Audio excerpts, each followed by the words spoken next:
Hi! Good morning! Charot! Alas 2 nga ng madaling araw nito. Nagising kasi kami ng anak ko. Nakatulog kasi kami kanina, mga alas 4 yata ng hapon. Pagkatapos, nagising kami ng alas 2 ng madaling araw. Tapos, nagutom din ako kaya naisipan ko magluto na lang tayo ng luncheon meat. Mabuti na nga lang meron tayong luncheon meat dito at meron tayong naluto kasi wala rin akong stock na itlog, pansit canton or something na kahit anong dilata. Ito lang talaga luncheon meat nag-iisa. Charot!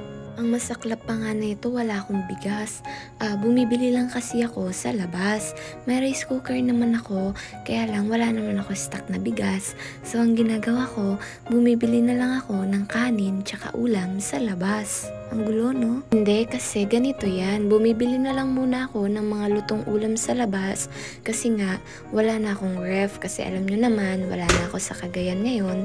Kaya yan, magbili-bili na lang muna tayo ng mga lutong ulam. Hindi kasi muna ako nagluluto ng mga sabaw or something na pwedeng mapanis kasi sayang naman kung mapapanis, wala pa naman akong ref, 'di ba? Kaya ito na lang muna.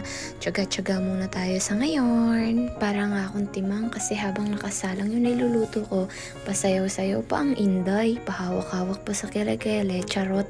Pero huwag kayong mag-alala, nagugas ako ng kamay after ko magawak sa kele-kele. Alam nyo ba, paborito ko tong luncheon meat. Yung parang tawag dito, hindi ko alam, maling to, 'di ba? Maling. Basta ganon. Paborito ko to siya. Tapos fried rice, ganyan, perfect. Ito yung breakfast ko talaga dati. Char. Pero mas masarap talaga syempre yung spam. Pero syempre ang mahal kasi ng spam, kaya dito na lang muna tayo kay Maling. Sa mga nagtatanong nga rin pala sa comment section kasi hindi ko ma-replyan isa-isa. Natatabunan din kasi yung mga comment nyo kung babalik pa ba ako sa Cagayan. Syempre, hindi ko masabi pero malay natin, puhon magbalik ko diha sa Cagayan. Uy, malalaman nyo naman kapag nakabalik na ako sa Cagayan kasi syempre, 'di ba, binablog ko para updated kayo. Tapos na nga pala tayo magluto. Ito nga lang pala yung kanin na natira, kagabi pa to, pero okay lang, hindi naman siya napanis. Ininit ko na lang or tawag dito free-fried rice ko, ganun. Binababa ko nga pala yung gasolito pagkatapos ko magluto. Medyo hindi kasi kalakihan yung lababo dito, kaya kailangan ibaba ko siya para naman may space ako. May natira pa nga palang ulam dito. Ito yung binili ko kagabi, yung lechon paksiw sa labas.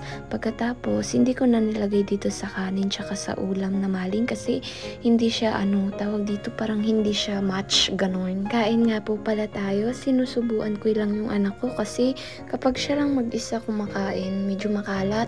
Tapos kung mapapansin nyo, nakatayo ako dito sa may lababo kasi nga wala pa akong lamesa, guys. Ang dami pang kulang, ang dami pang wala dito. Bago kasi ako umalis ng Cagayan, halos lahat ng gamit ko binenta ko na.